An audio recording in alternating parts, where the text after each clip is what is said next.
Welcome to an interesting video on flight modeling with MATLAB.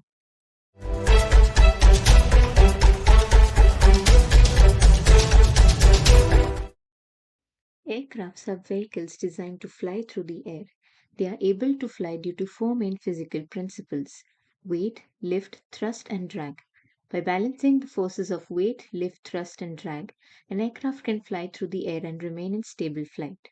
The stability of a plane depends on multiple factors: control surfaces, wing loading, airfoil types, surface types, speed, altitude, etc.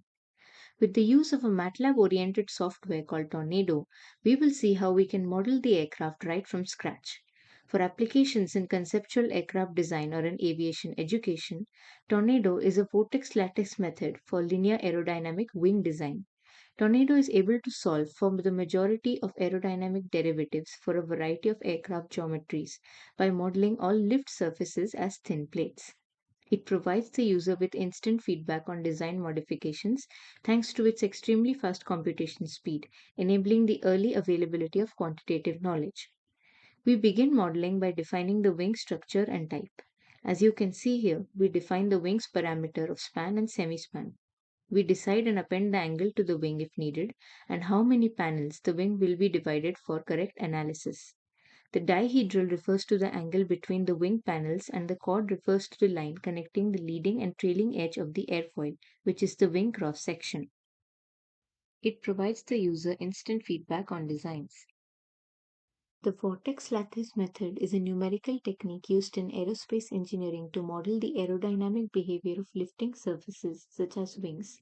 It works by dividing the lifting surface into a series of small vortex elements or vortices, which simulate the lift generated by the wing. The vortex strength and position of each vortex are calculated using the boundary layer equations and lifting line theory. The flight results are generated as observed. Various graphs are generated as per our wing parameters, which include 3D wing configurations, partition layouts, etc. Varying graphs of alpha side calculation can also be obtained. Similarly, we can also find convergence results as simulated.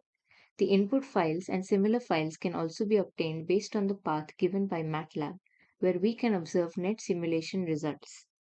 We can use this data to then proceed with fabrication and accordingly see the outputs. Do you want to see more interesting stuff like this? Then check out our Fun with MATLAB playlist where we keep showing some interesting topics for you. To make sure to check those videos and enroll in our free course on MATLAB fundamentals. Thank you for watching this video. To like this video if you found it helpful. If you have any queries, post them in the comments or get in touch with us. Follow us on LinkedIn, Facebook, and subscribe to our YouTube channel. Education is our future, MATLAB is our feature. Happy MATLABing!